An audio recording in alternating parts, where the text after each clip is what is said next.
அப்படின்ற மாதிரி தாங்க இருந்துச்சு. ஸோ ரீசெண்டாக ஃப்ரெண்ட்ஸோடு எங்கே போயிருந்தோம் பார்த்தீங்கன்னா கைரா பிடிச்சி நாங்கள் விசிட் பண்ணியிருந்தோம். ஸோ உள்ளே போனோடனே மச்சான் இங்கே வந்தால் நம்ம கீழே தான் இருக்கோம், மேலே போனதே இல்லையே அப்படின்னு சொல்லி ஃப்ரெண்டு சொல்லும் போதில்ல, ஆமாம் இல்லை சரி வாங்கடா மேலே போய் பார்க்கலாம் அப்படின்னு சொல்லி மேலே போய் பார்த்தா இந்த மெட்ராஸ் ஃப்ரோஸ்டி ரோல்ஸ் அப்படின்ற கதையை தான் பார்த்தோம். சரி நம்ம சாப்பிட்டதே இல்லையே அப்படின்னு சொல்லிட்டு ஃப்ரெண்டுகிட்ட சொன்னால் இந்த கிட்கேட் ரோல் நல்லா இருக்கும்னு சொல்லி என் ஃப்ரெண்டுன்னு சொன்னாங்க.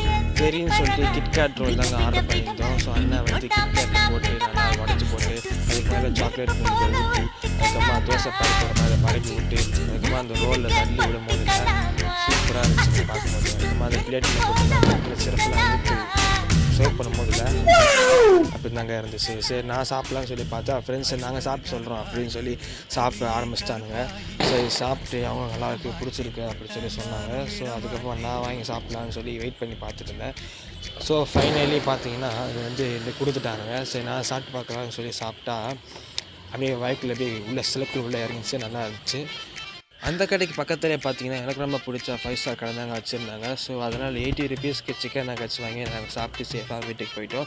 நீங்களும் ஃப்ரெண்ட்ஸ் அண்ட் ஃபேமிலியோட வந்தீங்கன்னா கன்ஃபார்மாக சாப்பிட்டு என்ஜாய் பண்ணுங்கள்.